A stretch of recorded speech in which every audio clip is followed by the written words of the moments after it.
Tonton video ini sampai selesai agar Anda tidak gagal paham.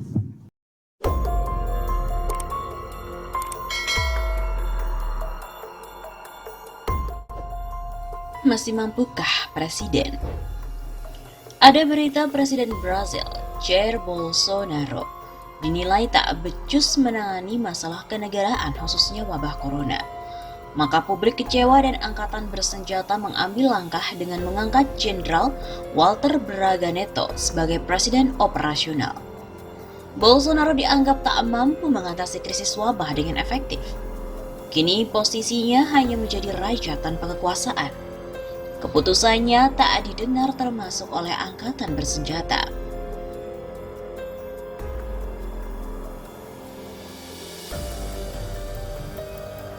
Di Indonesia, tingkat kekecewaan publik juga terasa, terutama melihat kebijakan yang sangat membingungkan. Benturan sikap dengan Gubernur DKI Jakarta yang disebut sebagai epicentrum pandemik. Begitu juga dengan daerah-daerah lain yang lebih cenderung untuk menetapkan pola menutup wilayah. Social distancing ataupun physical distancing dinilai tak cukup efektif tanpa lockdown atau penutupan wilayah. Sementara pemerintah pusat semakin tak jelas arah kebijakannya, menolak penutupan wilayah dengan opsi pola pembatasan sosial berskala besar. Alih-alih peraturan pemerintah yang semestinya cepat dikeluarkan, justru perpu kontroversial yang diumumkan.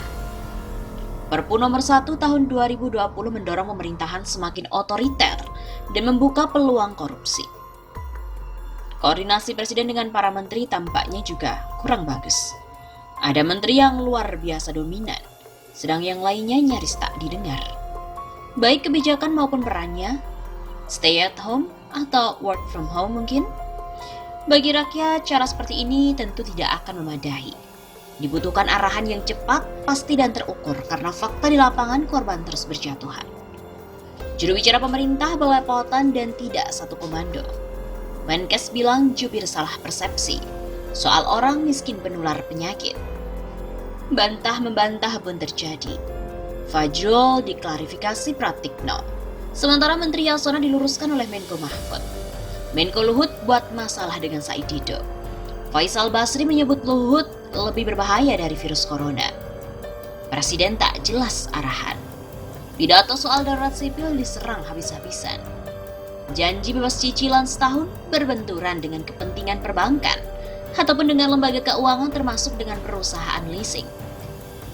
BPJS tidak juga diturunkan sebagaimana putusan Mahkamah Agung. Janji soal tarif listrik masih mengawang-awang. Janji baru soal perumahan muncul juga.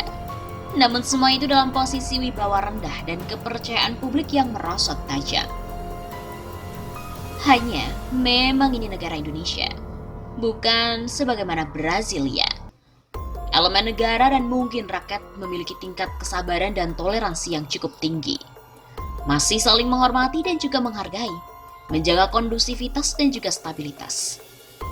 Virus corona tetap menjadi tantangan prioritas, walaupun disinyalir ada pihak yang selalu mencari kesempatan dalam kesempitan.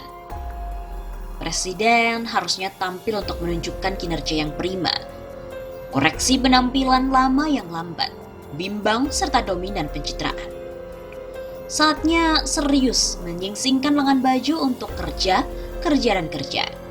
Koordinasi menjadi lebih bagus, tidak melockdown diri dan kliknya. Atau sebenarnya ada kondisi yang memang sebenarnya publik ini tidak tahu bahwa Presiden sesungguhnya sudah lelah atau menyerah. Menteri Keuangan Sri Mulyani mengkhawatirkan dampak krisis ekonomi lebih dari yang terjadi di tahun 1998. Perlu kejelasan hal seserius ini karena menyangkut kepemimpinan nasional kita bersama. Lalu masih mampukah Presiden?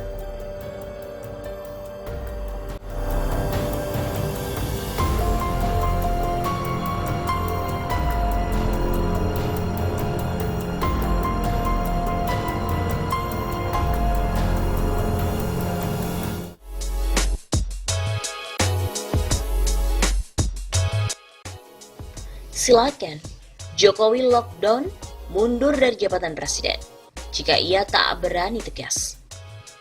Kebijakan yang diambil pemerintahan Presiden Joko Widodo belum bisa menjawab permasalahan yang ada di tengah pandemik virus corona atau COVID-19. Di lapangan masyarakat berjuang sendiri. Rakyat berjuang masing-masing dalam melawan corona. Tidak ada yang kasih uang ketika hilang pendapatan harian. Melihat kondisi yang semakin mencemaskan dan juga sulit, Ketua Umum Gerakan Muda Nasional Eko Saputra berkirim surat kepada Kepala Negara. Eko Saputra meminta apabila Jokowi tidak berani tegas silahkan melockdown diri sendiri, mundur dari jabatan presiden. Lalu beginilah isi surat terbuka Ketua Umum Gema Nasional Eko Saputra kepada Presiden Joko Widodo. Surat terbuka buat Presiden Indonesia Joko Widodo. Saya yang bernama Eko Saputra saat ini menjabat sebagai Ketua Umum Gerakan Muda Nasional atau Gema Nasional meminta kepada Bapak Presiden untuk bisa lebih jantan dan terbuka melihat situasional nasional sekarang ini, khususnya dalam mengantisipasi perkembangan virus COVID-19, di mana semakin hari semakin menjalar dan mewabah ke berbagai daerah di Indonesia. Kami mempertanyakan sikap pemerintah dalam hal ini Bapak Presiden sendiri, sebagai pucuk pimpinan tertinggi kekuasaan. Kenapa sampai detik ini ibu kota dan berbagai provinsi di Indonesia tidak diberlakukan lockdown dan siaga 1 terkait status perkembangan corona? Perlu sedikit kami sampaikan bahwa saat ini posisi rakyat sedang berada di posisi linglung dan kebingungan serta ketakutan. Belum lagi dalam keadaan dihantui kelaparan akibat Anda tidak berani tegas dalam mengambil kebijakan.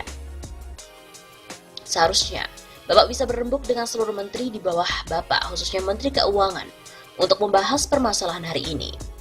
Agar kami rakyat yang berada di bawah pemerintahan Anda bisa merasa lebih aman, nyaman dan juga tidak dihantui rasa takut serta khawatir untuk menghadapi risiko ini. Bapak seharusnya bisa lebih melihat situasi yang terjadi di negara Italia atau bahkan di Perancis. Bagaimana virus tersebut dan wabah ini menjalar dengan sangat cepat hingga melumpuhkan semuanya serta menyebabkan angka kematian tinggi. Hal ini karena mereka menyepelekan, Pak. Saya juga merasa heran dengan tingkah pola seluruh pejabat dan juga para penjilat di bawah pemerintahan Bapak. Sebenarnya kinerja mereka itu apa sih, Pak? Jika alasan lockdown bisa melemahkan ekonomi rakyat dan melumpuhkan semua hal lainnya, kenapa tidak diperintahkan Bulog untuk mensubsidi beras kepada rakyat miskin dan juga sembako-sembako lainnya, agar ketakutan dan kekhawatiran itu tidak berubah menjadi keterpaksaan dan akhirnya melawan? Perlu juga Bapak cerdasi bahwa mayoritas masyarakat kelas menengah ke bawah saban hari harus bertarung mempertaruhkan nyawa demi sesuap nasi dan juga sekilo beras. Jika dalam situasi setengah-setengah seperti ini, apakah mereka bisa bertahan? Mikir dong, Pak. Jika kami tidak teriak, maka siapa dan kapan mau diteriakan? Saat ini kami dipaksa untuk stay at home dan mempopulerkan lewat media sosial serta lainnya. Kami dibubarkan jika berkumpul dan lainnya. Lalu situasi ini sebenarnya situasi apa? Jika memang Bapak tidak berani tegas, kami sarankan untuk Bapak melockdown diri sendiri sambil menulis surat pengunduran diri Bapak dari jabatan Presiden. Saya akan instruksikan kepada seluruh anggota saya untuk terus bergerak dan mengumpulkan donasi, membantu semua elemen kelas menengah ke bawah. Lalu apa sebenarnya kinerja pemerintah? Bullshit dengan semua omong kosong yang setiap hari kalian paparkan itu. Karena sesungguhnya yang mati itu banyak dari kalangan rakyat. Lalu saat rakyat yang mati, apakah mayatnya juga diperlakukan dengan cara manusiawi, seperti mayat para pejabat? Katanya Indonesia ini negara kaya, tapi kenapa nggak sanggup beli alat untuk deteksi virus? Katanya negara kita makmur dan hebat, lalu kenapa corona akan dibiarkan tanpa berani diambil sikap tegas?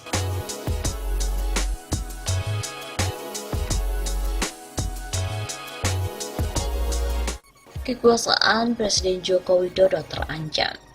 Pemerintah harus lebih berhati-hati dalam mengambil kebijakan di tengah wabah virus corona, terlebih setelah pemberlakuan darurat kesehatan, pembatasan sosial berskala besar PSBB yang sudah dikeluarkan Presiden Joko Widodo hari ini.